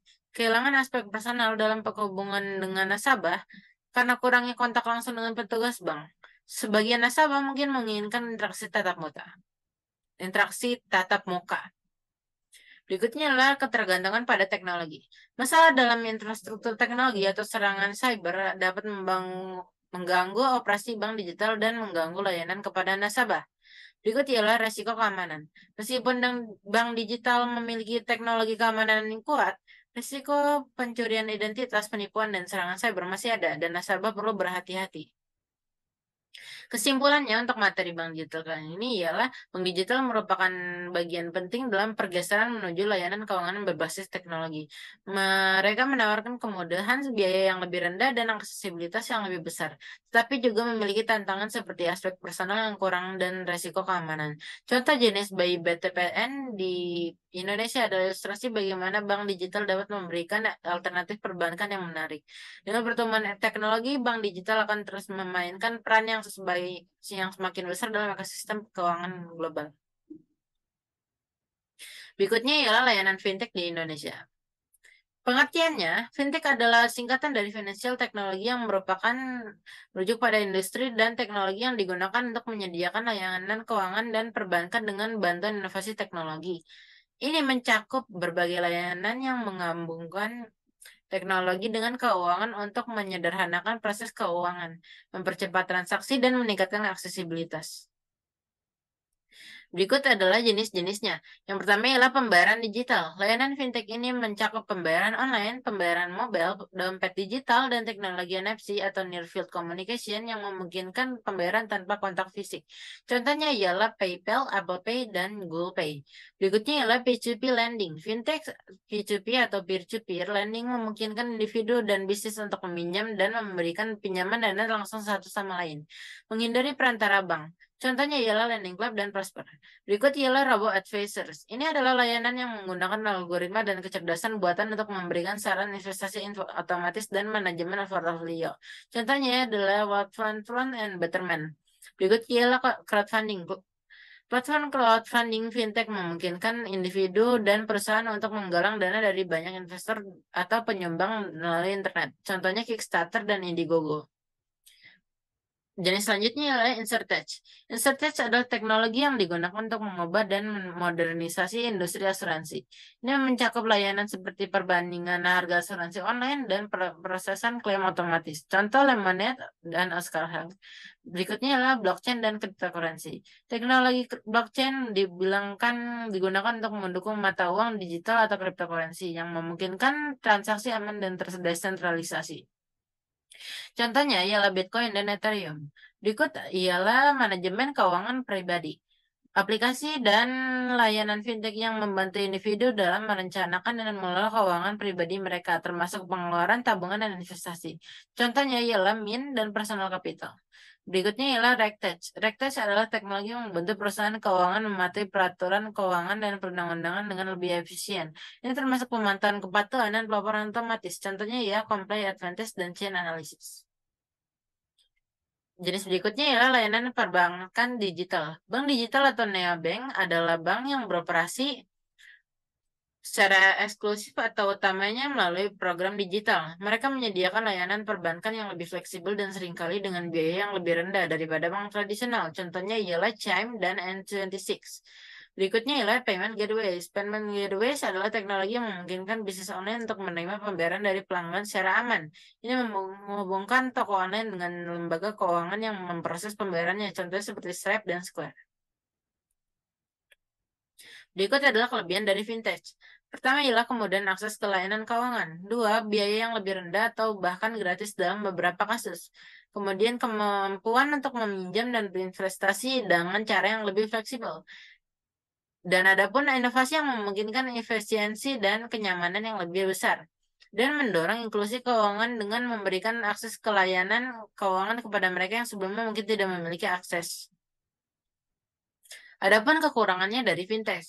Resiko keamanan dan privasi data, regulasi dan peraturan yang belum tentu selaras dengan perkembangan teknologi, ketergantungan pada teknologi yang dapat mengganggu operasi jika terjadi gangguan teknis, dan kemungkinan penyalahgunaan fintech untuk tujuan ilegal seperti pencucian uang dan untuk pendanaan terorisme.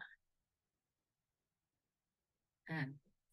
Kesimpulan akhir bahwa perkembangan teknologi dalam pembayaran elektronik, bank digital, dan fintech telah mengubah lanskap keuangan secara fundamental.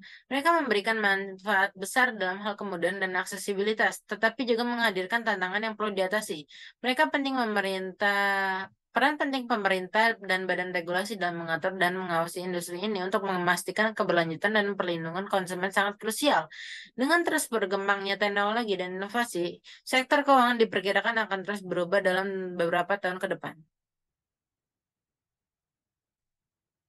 Berikutnya ialah analisis sistem P2P dan crowdfunding. Pertama ialah sistem P2P. Pengertian, sistem P2P atau peer-to-peer adalah sebuah model komputasi dan jaringan yang memungkinkan komunikasi dan berbagi sumber daya antara komputer atau perangkat dalam jaringan tanpa memerlukan server pusat atau otoritas sentral. Dalam sistem P2P, setiap perangkat di jaringan memiliki peran yang setara dan mereka dapat berfungsi sebagai pengguna, penyedia sumber daya, atau keduanya. Berikut adalah jenis-jenisnya. Pertama adalah P2P file sharing, berbagi file. Contoh terkenal adalah BitTorrent, email, dan Limeware. Penggunaan dapat berbagi dan mengunduh file langsung antara satu sama lain. Kedua ialah P2P streaming media, yaitu streaming konten. Layanan seperti Popcorn Time dan iStream kemungkinan streaming media melakukan melalui jaringan P2P. Kemudian ada juga P2P lending, peminjaman uang. Contoh platform P2P lending termasuk Lending Club dan Prosper, di mana individu dapat atau bisnis dapat meminjam atau meminjamkan uang satu sama lain. Kemudian ada juga yang namanya P2P blockchain berbasis teknologi blockchain. Sistem blockchain seperti Bitcoin adalah contoh P2P yang digunakan untuk mentransfer nilai dan menjaga buku besar yang terdistribusi. Kemudian ada juga P2P messaging atau pesan. Aplikasi seperti WhatsApp dan Signal memungkinkan komunikasi langsung antara pengguna tanpa melalui server pusat. Adapun kelebihan dari sistem P2P yang pertama ialah desentralisasi. Tidak ada server pusat sehingga tidak ada titik kegagalan tunggal. Kemudian ada skalabilitas. Lebih mudah untuk menambahkan lebih banyak perangkat ke jaringan. Kemudian ada juga efisiensi. Berbagi sumber daya seperti file dan bandwidth secara efisien. Kemudian ada juga kepemilikan bersama. Pengguna memiliki kendali penuh atas sumber daya dan data mereka. Adapun juga kekurangan dari sistem P2P. Pertama adalah keamanannya. Dapat rentan terhadap serangan DDoS dan malware jika tidak terkonfigurasi secara benar. Terus ada kontrol isu hukum. Kesulitan dalam menegakkan hukum hak cipta dan regulasi lainnya. Kemudian ada juga kualitas konten yang bervariasi. Kontrol yang kurang dari sumber daya yang dibagikan dapat menghasilkan kualitas yang bervariasi. Adapun ada juga manfaatnya, yaitu yang pertama ya satu potensi imbal hasil yang tinggi. Salah satu daya tarik utama P2P lending adalah potensi imbal hasil yang lebih tinggi dibandingkan dengan instrumen investasi yang lebih konvensional seperti tabungan atau obligasi. Ini terutama jika karena peminjam uang yang menggunakan platform ini seringkali memiliki resiko kredit yang lebih tinggi, sehingga mereka bersedia membayar suku bunga yang lebih tinggi. Kedua, diversifikasi portofolio. Investasi di berbagai pinjaman P2P dapat membantu Anda mendiversifikasi portofolio investasi Anda. Anda dapat memilih pinjaman dengan risiko yang berbeda-beda, termasuk risiko tinggi dengan imbal hasil tinggi atau risiko rendah dengan imbal hasil yang lebih stabil. Kemudian ada juga akses mudah. P2P lending memungkinkan individu untuk berinvestasi dalam peminjaman tanpa perlu modal yang besar. Ini memungkinkan akses yang lebih besar kepada dunia investasi daripada investasi tradisional yang sering memerlukan jumlah yang lebih besar. Kemudian ada juga pendapatan pasif. P2P lending dapat memberikan pendapatan pasif. Ketika peminjam membayar pinjaman mereka, Anda sebagai pemberi peminjaman akan menerima pembayaran dan imbal hasil secara teratur. Kemudian ada juga resiko investasi di platform P2P lending. Yang pertama ialah satu, resiko kredit. Salah satu risiko utama P2P lending adalah risiko kredit. Ada kemungkinan bahwa peminjam tidak akan mampu atau bersedia membayar kembali pinjaman mereka. Ini dapat mengakibatkan kerugian bagi para pemberi pinjaman. Berikutnya ialah resiko likuiditas. Investasi di P2P lending mungkin kurang liquid dibandingkan dengan investasi lainnya. Meskipun Anda dapat menjual pinjaman Anda kepada pihak lain di pasar sekunder jika tersedia, harga jual dapat berfluktuasi dan tidak selalu mencerminkan nilai nominal pinjaman. Ada juga risiko dari peraturannya. Regulasi di sekitar P2P lending dapat bervariasi dari negara ke negara. Perubahan dalam regulasi juga dapat memengaruhi cara platform beroperasi dan dampak investasi Anda. Risiko diversifikasi terbatas. Meskipun diversifikasi dapat menjadi manfaat, tidak selalu mudah untuk mendiversifikasi investasi Anda di platform P2P lending.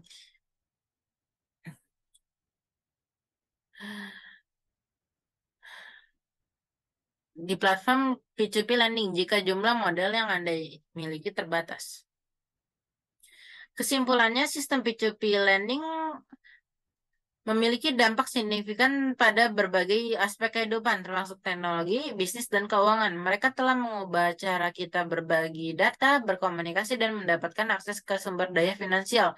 Meskipun mereka memiliki tantangan dan resiko, penggunaan yang bijak dan pemahaman yang mendalam tentang sistem P2P dapat membantu memaksimalkan manfaatnya sambil meminimalkan resikonya. Adapun materi selanjutnya ialah sistem crowdfunding. Pengertiannya ialah crowdfunding adalah metode pengumpulan dana melalui kerjasama sejumlah individu, seringkali melalui internet untuk mendukung proyek, usaha, atau tujuan tertentu. Para kontributor individu yang biasanya disebut backers atau pendukung memberikan sumbangan finansial untuk mendukung proyek yang mereka minati. Ada juga jenis-jenis dari crowdfunding. Crowdfunding donasi ialah yang pertama. Dalam jenis ini, dana dikumpulkan tanpa harapan imbalan finansial. Contohnya seperti Kickstarter, Indiegogo, dan GoFundMe. Berikut ialah crowdfunding imbalan, yaitu reward based. Kontributor menerima imbalan non-keuangan seperti produk atau layanan sebagai imbalan atas dukungan mereka. Contohnya adalah Kickstarter yang bisa memiliki unsur donasi atau imbalan juga. Kemudian ada juga yang namanya crowdfunding ekuitas. Investasi dilakukan dalam bentuk saham atau kepemilikan di perusahaan yang didanai. Contohnya Crowdcube dan Sears. Kemudian ada juga yang namanya crowdfunding utang atau lending base. Kontributor memberikan pinjaman kepada individu atau bisnis yang harus dikembalikan dengan bunga. Contohnya ialah Funding Circle dan Kiva. Terus ada juga yang namanya crowdfunding real estate. Dana digunakan untuk investasi properti dan investor mendapatkan keuntungan dari pendapatan sewa atau apresiasi aset. Contohnya ada realty, mogul, dan fundraise. Kemudian ada juga yang namanya kelebihan dari crowdfunding. Yang pertama ialah akses ke dana. Membuka pintu bagi pengusaha dan proyek-proyek yang kesulitan mendapatkan dana dari sumber tradisional. Dan kedua ada diversifikasi pendanaan. Mengumpulkan dana dari berbagai pendukung mengurangi resiko finansial. Kemudian ada juga keterlibatan komunitas, membangun hubungan dengan pendukung dan komunitas yang berbagi minat. Kemudian ada juga yang namanya inovasi dan kreativitas, mendukung proyek-proyek inovatif dan kreatif yang memungkinkan tidak mendapat dukungan dari lembaga keuangan tradisional.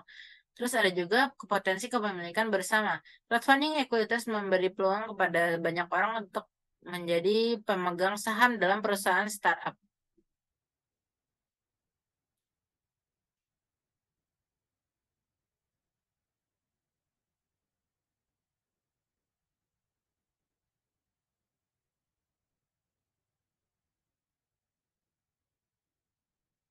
Terus ada juga yang namanya kekurangan dari crowdfunding. Tidak ada jaminan keberhasilan. Itu yang pertama. Proyek atau usaha yang didanai crowdfunding tidak selalu berhasil. Dan kontributor bisa kehilangan investasi atau tidak menerima imbalan yang dijanjikan. Terus ada juga kompetisi yang ketat. Persaingan mendapatkan dana bisa sangat tinggi, terutama di platform crowdfunding yang populer. Kemudian ada juga biaya platformnya. Platform crowdfunding mengenakan biaya yang bisa mengurangi jumlah dana yang diterima oleh penerima. Kemudian ada juga pengelolaan dana yang tidak efisien. Pengelolaan banyak pendukung dan imbalan atau pembayaran kepada pendukung dapat menjadi tugas yang rumit. Kemudian ada juga risiko kecurangan. Risiko penipuan atau penyalahgunaan dana oleh penerima crowdfunding. Berikut adalah manfaat dari crowdfunding. Yang pertama ialah pembiayaan alternatif. Crowdfunding memberikan akses kepada pembiayaan alternatif bagi individu dan bisnis yang sulit mendapatkan pinjaman dari sumber tradisional. Terus ada juga dukungan dari masyarakat. Ini memungkinkan komunitas untuk mendukung proyek atau tujuan yang mereka pedulikan. Kemudian ada juga yang namanya peluang investasi. Bagi investor, crowdfunding memberi peluang untuk berinvestasi dalam proyek atau bisnis yang menjanjikan. Ada juga risiko dari crowdfunding. Yang pertama ialah satu kegagalan proyek. Tidak ada jaminan bahwa proyek yang dilaksanakan atau diusahakan yang didanai crowdfunding akan berhasil. Ada juga kehilangan investasi. Kontributor dalam crowdfunding, ekuitas atau utang bisa mengalami kerugian finansial jika penerima gagal. Terus ada lagi yang namanya kecurangan. Risiko penipuan atau penyalahgunaan dana oleh penerima crowdfunding. Nah, kesimpulan dari materi ini ialah baik P2P maupun crowdfunding adalah solusi alternatif yang telah mengubah cara kita mendanai proyek, bisnis, dan tujuan sosial. Mereka memberikan akses ke dana dan dukungan dari berbagai individu, mengurangi ketergantungan pada sumber tradisional. Namun, risiko perlu diperhitungkan, dan pemahaman akan aspek keamanan, hukum, dan manajemen dana sangat penting. Baik P2P maupun crowdfunding memiliki dampak signifikan dalam memungkinkan inovasi dan memperdayakan komunitas. Tetapi pengguna harus bijak dalam memanfaatkan dan mengelola sumber daya ini. Materi selanjutnya ialah sistem investasi di Indonesia. Pengertiannya ialah investasi adalah tindakan penempatan dana atau sumber daya dalam suatu aset atau proyek dengan harapan memperoleh keuntungan di masa depan. Sistem investasi adalah kerangka atau metode yang digunakan oleh individu atau lembaga untuk mengelola dan mengalokasikan dana mereka ke berbagai jenis aset atau proyek dengan tujuan mencapai tujuan keuangan tertentu. Berikut adalah jenis-jenis dari investasi. A. Investasi saham. Memiliki saham perusahaan dengan harapan mendapatkan keuntungan dari pertumbuhan harga saham atau dividen yang dibayarkan oleh perusahaan. B. Investasi obligasi. Membeli obligasi atau surat utang dari perusahaan atau pemerintah dengan tujuan mendapatkan pendapatan dari bunga yang dibayarkan. C. Investasi properti. Investasi properti adalah seperti dalam rumah, apartemen, atau komersial dengan mengharapkan mendapatkan penghasilan sewa atau keuntungan dari apresiasi nilainya. D. Investasi reksadana. Menginvestasikan dana dalam portofolio saham, obligasi, atau aset lain yang dikelola oleh manajer investasi profesional. Kemudian ada juga yang namanya investasi pensiun. Menyisihkan dana untuk pensiun dengan menggunakan rencana pensiun seperti 401k di Amerika Serikat atau ketenagakerjaan di Indonesia. Kemudian ada juga yang namanya investasi startup, menanamkan modal dalam perusahaan startup dengan harapan mendapatkan keuntungan jika perusahaan berkembang pesat. Kemudian ada juga yang namanya investasi jangka panjang versus investasi jangka pendek. Nah, dari investasi, banyaknya instrumen investasi yang yang tersedia memberi lebih banyak pilihan kepada para investornya. Namun perlu dipahami tidak semua instrumen investasi cocok untuk semua investor. Ada beberapa hal yang bisa menjadi bahan pertimbangan dalam memilih instrumen investasi. Selain tujuan investasi dan profil risiko investor, Anda juga perlu mempertimbangkan jangka waktu di investasinya. Dilihat dari jangka waktunya, investasi dapat dibagi menjadi dua kategori. Keduanya adalah investasi jangka pendek dan investasi jangka panjang. Yang pertama ialah investasi jangka pendek. Jenis investasi ini memiliki periode yang cukup pendek dengan hasil yang return yang dapat dilihat setelah 3 sampai 12 bulan. Jenis investasi ini juga sering disebut dengan istilah investasi sementara atau sekedar untuk mengamankan dana yang dimiliki sambil menunggu munculnya peluang investasi lain yang memiliki return relatif yang lebih optimal. Setidaknya ada dua ciri yang membuat sebuah instrumen investasi bisa disebut sebagai investment jangka pendek. Pertama, investasi tersebut harus memiliki kualitas tinggi. Kedua, instrumen investasi tersebut harus sangat liquid dan mudah dijual kembali. Meski cara sepintas investasi jangka pendek terlihat begitu sempurna, ada satu kekurangan yang dimilikinya, yaitu dibandingkan dengan investasi jangka panjang, investasi jangka pendek memiliki return yang lebih relatif jauh lebih rendah. Ada macam-macam investasi yang masuk ke dalam kategori ini. Salah satu di antaranya yang cukup populer ialah reksadana. Berikut ialah investasi jangka panjang. Setiap instrumen investasi yang masuk ke dalam kategori ini butuh waktu bertahun-tahun untuk memulai menghasilkan return. Tidak jarang seorang investor harus menahan dan menyimpan ini hingga 10 tahun sebelum menjualnya dan merealisasikan return. Bahkan tidak sedikit investasi jangka panjang yang hanya dibeli tapi tanpa dijual kembali. Meski membutuhkan waktu yang relatif lebih lama untuk menghasilkan return, investasi jangka panjang umumnya memiliki return yang lebih optimal dibandingkan jenis investasi jangka pendek. Namun, sebagai konsekuensinya, resiko yang ditanggung juga umumnya lebih tinggi. Untuk memaksimalkan potensi dari investasi jangka panjang, Anda harus memiliki modal yang cukup besar. Selain itu, Anda juga harus menerima fakta bahwa sebuah investasi jangka panjang bisa saja terus merugi selama beberapa tahun pertama. Karena itulah perlu analisis yang cukup mendalam sebelum memutuskan untuk mengambil jenis investasi ini. Kemudian ada juga yang namanya instrumen investasi. Ada cukup banyak instrumen investasi yang masuk ke dalam kategori investasi jangka panjang. Salah satu yang cukup populer adalah investasi saham. Pilihan instrumen yang instrumen investasi yang populer dan menguntungkan di Indonesia seperti yang telah dibahas sebelumnya berdasarkan jangka waktunya, investasi dapat dibagi menjadi kategori yaitu investasi jangka pendek dan panjang. Keduanya memiliki keunggulan dan kekurangannya masing-masing. Namun, investasi apa saja yang tersedia dan menguntungkan? Berikut beberapa instrumen investasi yang cukup populer di Indonesia. Yang pertama ialah deposito. Yang kedua ialah emas. Tiga yaitu properti. Empat saham. Lima reksadana. Dan enam sistem peer-to-peer lending seperti yang telah kita bahas sebelumnya. Kemudian ada juga kelebihan dari sistem investasi, yaitu meliputi satu potensi pengembalian investasi yang tinggi, dua diversifikasi portofolio untuk mengurangi risiko, terus sumber pendapatan pasif, dana pensiun untuk masa depan, kesempatan untuk berpartisipasi dalam pertumbuhan ekonomi. Kemudian ada juga kekurangan sistem investasi, meliputi yaitu satu risiko kehilangan uang jika investasi berkinerja buruk, kurangnya likuiditas dalam beberapa jenis investasi, serta perlu pengetahuan dan pemahaman yang mendalam tentang pasar keuangan. Diperlukan juga waktu dan upaya untuk mengelola portofolio investasi. Adapun manfaat dari sistem investasi meliputi satu,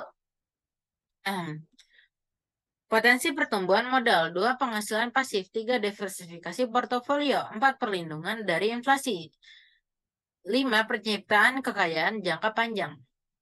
Adapun juga resiko sistem investasi meliputi satu resiko pasar, perubahan harga aset karena fluktuasi pasar. Dua risiko kredit, resiko bahwa pihak yang berutang gagal membayar. Tiga risiko likuiditas, kesulitan menjual aset dengan cepat. Empat, resiko inflasi. Nilai real investasi dapat terkikis oleh inflasi. Dan lima, resiko perusahaan. Kinerja perusahaan yang buruk dapat mempengaruhi investasi saham atau obligasi. Nah, kesimpulan dari sistem investasi ini ialah pendekatan yang digunakan untuk mengelola dan mengalokasikan dana ke berbagai jenis aset dengan tujuan mencapai keuangan jangka panjang. Investasi memiliki kelebihan seperti potensi pertumbuhan modal dan penghasilan pasif, tetapi juga melibatkan risiko seperti fluktuasi pasar dan risiko kredit. Penting untuk memahami jenis investasi yang disesuaikan dengan tujuan dan toleransi risiko Anda, serta untuk melakukan diversifikasi portofolio agar dapat mencapai kesuksesan investasi jangka panjang. Kemudian kita ada juga sistem transfer uang, yaitu bab terakhir. Pengenalannya ialah dalam keuangan pengertian transfer adalah kiriman uang yang diterima bank termasuk hasil inkas yang ditagih melalui bank yang akan diteruskan kepada bank lain untuk dibayarkan kepada nasabah. Transfer uang adalah aktivitas mengirimkan uang dengan nominal tertentu dari satu rekening ke rekening yang lain. Transfer uang juga diartikan sebagai pemindahan atau kiriman uang yang akan diteruskan kepada bank lain. Bank transfer adalah metode pembayaran untuk umum dan transfer uang bisa dilakukan kapan saja dan di mana saja. Biasanya pengiriman uang itu akan dikenakan biaya administrasi dengan nominal yang berbeda-beda jika melalui bank yang tentunya juga berbeda. Layanan transfer uang kini sudah banyak digunakan masyarakat untuk transfer uang antar bank. Seperti contohnya mobile banking, internet banking, ataupun menggunakan metode online. Dan berikut ada juga nama layanan tentang transfer uang. Yang pertama ialah satu, clearing. Adalah layanan transfer uang yang bisa ditemukan di mobile banking. Ketika kita akan transfer uang antar bank, Sistem Clearing Nasional Bank Indonesia atau SKNBI adalah infrastruktur yang digunakan oleh Bank Indonesia atau BI dalam penyelenggaraan transfer uang dan clearing berjadwal untuk memproses data keuangan elektronik yaitu DKE. Pada layanan transfer uang, layanan clearing warkat debit, layanan pembayaran reguler, dan layanan penagihan reguler. Layanan clearing juga bisa ditemukan melalui kantor bank. Layanan transfer uang clearing memang lebih murah dibandingkan dengan transfer bank online lainnya. Namun tidak bisa langsung sampai ke penerima, melainkan bisa-bisa per jam. Ada juga yang namanya kelebihan clearing. Yang pertama ialah efisiensi biaya. Clearing adalah metode yang relatif murah untuk mentransfer uang dalam jumlah besar karena pengiriman kolektif. Adapun juga waktu transaksinya. Waktu yang diperlukan untuk menyelesaikan transaksi clearing biasanya cukup cepat jika dilakukan dalam lingkup nasional. Adapun kekurangan dari clearing, yang pertama ialah waktu penyelesaian. Waktu yang diperlukan untuk penyelesaian mungkin lebih lama dibandingkan dengan metode transfer uang lainnya. Dan ada juga resiko keamanannya, yaitu clearing bisa menjadi target penipuan jika tindakan keamanan tidak memadai. Adapun yang kedua ialah RTGS, adalah layanan transfer uang yang bisa digunakan untuk pengiriman uang dalam jumlah besar. Jumlah paling sedikit transfer uang yang dikirim adalah Rp 100 juta Rp1 juta. RTGS biasa digunakan oleh antar bank. Misalnya BRI mengirimkan uang ke BCA menggunakan RTGS dan dikenakan biaya sebesar Rp35.000 setiap transaksinya. Adapun kelebihan dari RTGS, kecepatan dan keakuratan RTGS. RTGS memberikan ke transaksi dalam waktu nyata dan secara individu, menghindari risiko kesalahan dan memungkinkan penyelesaian instan. Kemudian ada juga keamanan tinggi. RTGS memiliki tingkat keamanan yang tinggi karena setiap transaksi memerlukan otoritas yang kuat dan verifikasi data yang cukup sebelum transaksi dieksekusi. Ada juga kekurangan dari RTGS. Yang pertama ialah biayanya tinggi. RTGS seringkali lebih mahal daripada metode transfer uang lainnya karena biaya administrasi yang lebih tinggi. Ada juga dia juga tidak cocok untuk jumlah kecil. RTGS kurang efisien untuk menangani jumlah uang yang kecil karena biaya tetapnya yang tinggi sekali. Kemudian ada yang namanya transfer online. Adalah layanan yang paling sering digunakan oleh masyarakat. Misalnya, transfer dari BRI ke BCA dengan switching yang digunakan ke berbagai ATM bersama, Prima hingga Alto. Transfer online biasa dikenakan biaya Rp6.500 hingga Rp7.500 antar bank lain. Layanan transfer menggunakan metode ini bisa langsung sampai ke rekening penerima karena perusahaan memfasilitasi transaksi selama 24 jam dalam 7 hari. Ada juga kelebihan transfer online. Yang pertama ialah kemudahan aksesnya. Transfer online bisa dilakukan dengan mudah melalui berbagai platform, seperti perbankan online atau aplikasi perbankan seluler. Ada juga kecepatannya. Sebagian besar transfer online dapat diproses dalam waktu singkat, terutama dalam jaringan bank yang sama. Adapun juga kekurangan dari transfer online. Keterbatasan waktu ialah beberapa transfer online mungkin terbatas pada jam operasional bank yang dapat membatasi fleksibilitas waktu Anda. Terus ada juga yang namanya biaya transfer. Beberapa bank kemungkinan mengenakan biaya untuk transfer online, terutama jika dilakukan ke bank yang berbeda. Lalu ada nomor 4, yaitu BVAS Payment atau BVAS. Telah resmi diluncurkan Bank Indonesia dengan layanan BVAS ini, nasabah dari berbagai bank yang terdaftar dalam layanan ini dapat dengan mudah melakukan transaksi antar bank. Tidak hanya itu, bahkan dengan memanfaatkan layanan ini, nasabah hanya akan dikenakan biaya transfer antar bank sebesar 2.500 saja. Tentu biaya ini lebih murah bila dibandingkan dengan biaya transfer antar bank secara konvensional, yakni sebesar Rp6.500. Diketahui bahwa BI Fast sendiri merupakan infrastruktur sistem pembayaran retail nasional yang bisa memfasilitasi pembayaran retail lebih cepat, aman, efisien, dan fleksibel. Tujuan utama layanan ini adalah untuk menghadirkan layanan sistem pembayaran yang cepat, mudah, murah, aman, dan andal. Adapun juga kelebihan dari BIFAS Payment atau BIFAS. Yang pertama adalah inklusivitas. BIFAS Payment dirancang untuk menjadi inklusif, memungkinkan akses ke layanan keuangan bagi lebih banyak orang lagi. Adapun juga kecepatannya, layanan ini menawarkan transaksi instan, sehingga cocok untuk pembayaran sehari-hari dan transfer uang cepat. Ada juga kekurangan dari BIFAS Payment atau BIFAS. Yang pertama adalah keterbatasan wilayah. Wilayah ini mungkin terbatas pada wilayah atau negara tertentu sehingga tidak selalu dapat digunakan untuk transfer internasional. Lalu ada juga biaya layanannya. BIFAS Payment memungkinkan melibatkan biaya yang perlu diperhatikan oleh penggunanya. Nah, dan ada pun juga sistem dan jenis transfer uang dari layanan ini. Yang pertama adalah sistemnya. Satu, sistem pembayaran tunai elektronik atau electronic cash. Dua, sistem pembayaran via kartu atau plastic card payment system. Tiga, sistem transfer uang langsung atau direct funds transfer system. Empat, sistem pembayaran berbasis kertas atau paper-based payment systems. Kemudian ada juga jenis transfernya. Satu, transfer uang sesama atau antar rekening bank. Dua, transfer uang dari pengirim tanpa rekening. Tiga, transfer uang dari pengirim tanpa rekening melalui penerima yang menggunakan rekening. Nah, dan kali ini kita telah mencapai kesimpulan akhir dari materi kita ini. Secara keseluruhan, materi tentang sistem transfer uang menggambarkan keragaman metode transfer dari clearing hingga BI Fast Payment dengan masing-masing memiliki kelebihan dan kekurangannya sendiri. Faktor-faktor seperti kecepatan, biaya, keamanan, dan inklusivitas memainkan peran kunci penting dalam pemilihan metodenya. Sementara teknologi terkini, khususnya dalam konsep terdesentralisasi DeFi, membawa perubahan signifikan dalam paradigma layanan keuangan dengan menekankan inklusivitas dan penggunaan teknologi blockchain.